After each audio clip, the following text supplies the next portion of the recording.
I think the rail trails provide an amazing opportunity for placemaking. And in fact, there is an enormous movement of rail trail conversion and trail creation happening in rural and small towns all across the United States.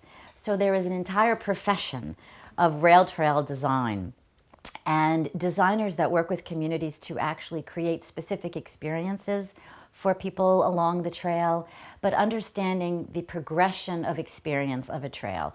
Trails are about connecting nodes, the wonderful paths. If you've been on a fabulous path through a park, the best parts are the places where you can stop, where there's a bench, or there's a vista that's framed, or there's a really beautiful tree that you can sit under and have a picnic. So the first thing is you want to figure out where you want to go. So there's many trails that have a wonderful online presence where you can actually plot your trip. You know how far apart the distances are, where you're going to eat, where you're going to get supplies, where you can sleep. So you can pre-plan your trip. And then once they get here, well, where do they park? Where do they start the trail? What's the information that happens? How do they get oriented to the trail?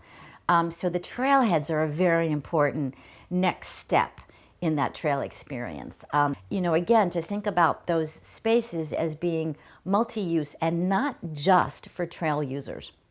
We hope everyone in the community uses the trail, but not just for people who are visiting or tourists, but residents. How can residents who may not own a bicycle or who may not want to get on the trail that particular day still have an experience? That space is a public space, so there's opportunities for programming it, for non-trail activities, for a community barbecue, for a picnic, for outdoor movies. And how can we use these spaces to support the community and create community activities?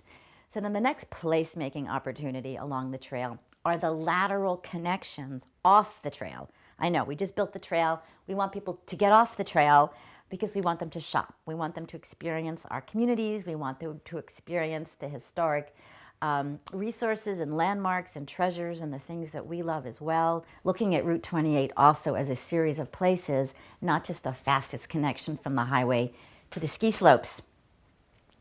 Because the trail is there and Route 28 is being designated a scenic byway, there's additional resources coming to the trail communities in terms of signage and wayfinding and information, which can then tie into all the trail information as well and designations. But what we really want to have happen is that the big picture trail planning happens in parallel with the little picture trail planning about the places, the destinations, and the community trailhead. So that's kind of what placemaking is. It's pulling all these things together very holistically and thinking about all the assets and all the potential partners and ways of sharing resources and making it happen.